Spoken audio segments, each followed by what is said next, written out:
नमस्कार दोस्तों, स्वागत है आप सबका एक बार फिर से आपके अपने चैनल टेक्निकल में। दोस्तों, दिन भर क्या रहा स्पेस, डिफेंस और इंटरनेशनल गलियारे से इस वीडियो में जानने की कोशिश करेंगे। तो चलिए शुरू करते हैं।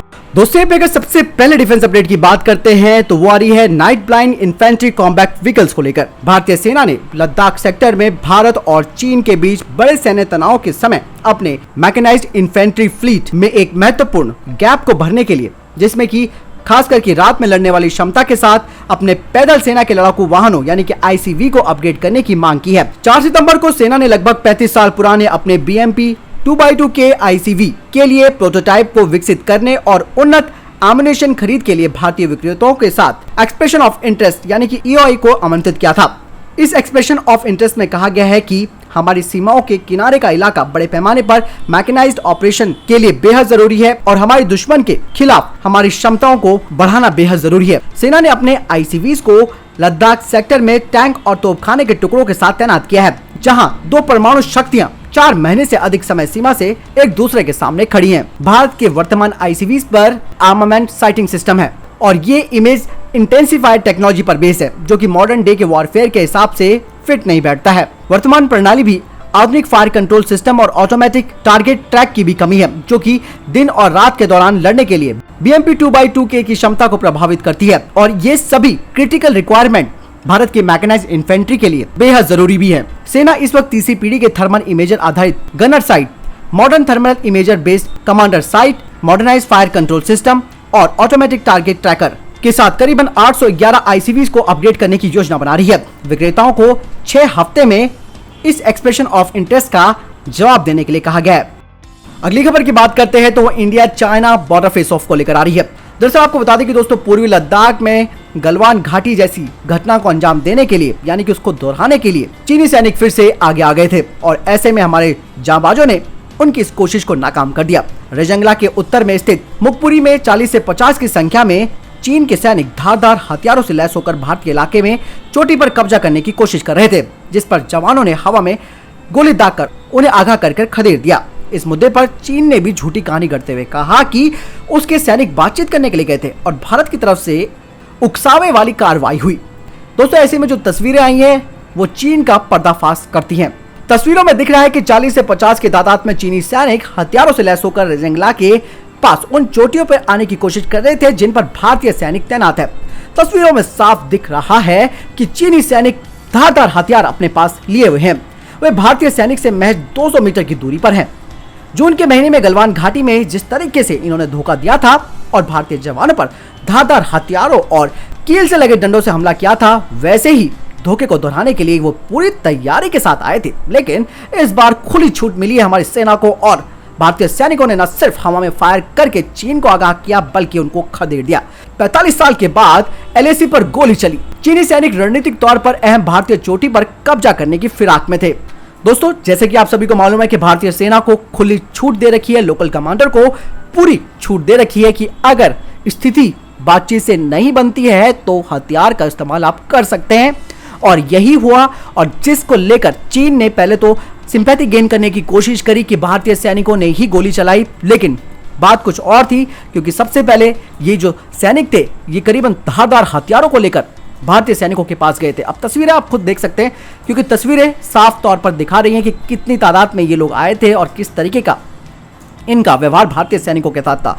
चीन दरअसल तिलमिला गया है और उसको लग रहा है कि हम किस तरीके से अब ये जो चोटियां भारतीय सैनिकों ने कब्जा कर ली हैं उनको वापस ले सके। उधर अगली खबर की बात करते हैं तो वो रूस को लेकर आ रही है। आपको बता दें कि भारतीय विदेश मंत्री एस जयशंकर की मॉस्को यात्रा से ठीक पहले रूस ने कहा है कि वो भारत और चीन के विवाद में हस्तक्षेप नहीं करेगा। रूस ने यह भी कहा है कि वो भारत और चीन के बीच जारी वार्ता में भी शामिल नहीं होगा। रूस ने स्पष्ट कर दिया है कि ब्रिक्स, शंघाई सहयोग संगठन जैसे संगठनों में द्विपक्षीय मुद्दों को केवल आम सहमति से ही लाया जाएगा। रूस का बयान ऐसे समय पर आया है जब भारत और चीन के बीच तनाव काफी हाई लेवल पर पहुंच चुका है। भारतीय विदेश मंत्री एस जयशंकर SCO की बैठक में हिस्सा लेने के लिए रूस जा रहे हैं। इस पूरे मामले की जानकारी रखने वालों के मुताबिक मॉस्को में जयशंकर के द्वारा चीनी समकक्ष वांग यी के साथ द्विपक्षीय बैठक करने की उम्मीद है। दोस्तों, यहाँ पे अगर रूस का ये बात कहनी है कि हम बीच में नहीं पड़ेंगे, क्योंकि रूस को पता है कि चीन और भारत उसके 2 मुख्य हथियार खरीदने वाले देश हैं और ऐसे में वो ना तो वो भारत का पक्ष ले सकता है और ना ही चीन का, और विवाद सुलझाने की कोशिश में भी वो नहीं पड़ने वाला है। तो यहाँ पर आप साफ तौर पर समझ सकते हैं कि एक अपॉर्चुनिटी भी यहाँ पर रूस ढूंढ रहा है कि हम बीच में नहीं पड़ेंगे, न्यूट्रल रहेंगे, तो इससे ना तो हम चीन के साथ हमारे संबंध खराब होंगे ना ही भारत के साथ। दोस्तों यहाँ पे अगली खबर की बात करते हैं तो वो 5 भारतीय युवक जो लापता हो गए थे उसको लेकर आ रही है। दरअसल चीन ने कहा कि उसे भारत के इन 5 युवकों के बारे में कोई जानकारी नहीं है जिन्हें की पीएलए की आर्मी उठा कर ले गई थी, लेकिन अब इस बात से पर्दा उठ गया है और पीएलए यानी पीपल लिबरेशन आर्मी ने इस बात की पुष्टि कर दी है कि ये 5 नागरिक उनके पास है। केंद्रीय मंत्री किरण रिजिजू ने एक ट्वीट के जरिए जानकारी साझा करते हुए कहा कि चीनी सेना पीएलए ने भारतीय सेना की ओर से हॉटलाइन पर भेजे गए संदेश का जवाब दिया है। उन्होंने इस बात की पुष्टि कर दी है कि लापता युवक उनके इलाके में पाए गए हैं। युवकों को भारत को सौंपने की प्रक्रिया पूरी की जा रही है। दोस्तों यहाँ पे अगली खबर की बात करते हैं तो वो माउंटेन वॉरफेयर को लेकर आ रही है, जिससे चीन की चिंता इस वक्त बहुत ज्यादा बढ़ गई है, क्योंकि माउंटेन वॉरफेयर ही लद्दाख में होगा, जिसमें भारत यहाँ पर चीन से काफी ज्यादा मजबूत स्थिति में है, क्योंकि भारतीय सेना हिमालय में युद्ध जीतने में सक्षम है। आपको बता दें कि भारत और चीन के बीच युद्ध के मामले में जो एक्सपर्ट्स हैं, डिफेंस एक्सपर्ट्स हैं, उनका मानना है कि भारत चीन पर बढ़त बनाए हुए है। हार्वर्ड कैनेडी स्कूल की welfare centre for science and international affairs की एक रिपोर्ट ने बताया है कि हिमालयन रेंज में भारतीय सशस्त्र बल चीन की सेना को हरा सकते हैं। और विशेषज्ञ दोस्तों ये उन लोगों की बात को भी खारिज करती है जो भारतीय सैन्य ताकत को कम समझते हैं। भले ही कागज पर चीन भारत से अधिक मजबूत दिखाई देता हो, लेकिन वास्तव में भारतीय सैनिकों को अत्यधिक ठंडी जलवायु में लड़ने के लिए बेहतर तरीके से प्रशिक्षित किया जाता है। भले ही चीन के पास भारत की तुलना में एक बड़ा रक्षा बजट है। 2019 में चीन ने अपने रक्षा बजट पर करीबन $261 बिलियन खर्च किए। इसकी तुलना में भारत ने करीबन $71 बिलियन खर्च किए। चीन के पास भले ही अत्यधिक हथियार हो सकते हैं, लेकिन सैनिकों की संख्या के मामले में भारत आगे है। भारत के पास लगभग 3.4 मिलियन सैनिक हैं, जबकि चीन के पास 2.7 मिलियन सैनिक हैं, यानी कि 2.7 मिलियन। हार्वर्ड कैनेडी स्कूल की रिपोर्ट बताती है कि भारतीय वायुसेना के पास बेहतर ऑपरेशन क्षमताओं वाले फाइटर जेट्स हैं, जो कि चीन की तुलना में काफी बेहतर हैं। मिराज 2000 और SU-30 ने भारतीय वायुसेना को J-10, J-11, SU-27 fighter jet से बढ़त दिलाई है। भारत के पास ऑल वेदर मल्टी रोल विमान है, जबकि चीन में केवल J-10 इस क्षमता वाला है। और जब भी युद्ध लड़ने की बात की जाती है तो भारत चीन से अनुभव में यानी कि एक्सपीरियंस में काफी आगे है। भारत ने कई लड़ाइयां पाकिस्तान के साथ लड़ी है और इनको धूल चटाई है। दूसरी ओर चीन ने केवल वियतनाम के खिलाफ 1979 में आखिरी युद्ध लड़ा था, जिसमें वियतनामियों ने इनको सबक सिखा दिया था। अगर बात करें हाई एल्टीट्यूड की तो भारतीय सैनिकों की चीन की तुलना में बेहतर तैयारी होती है।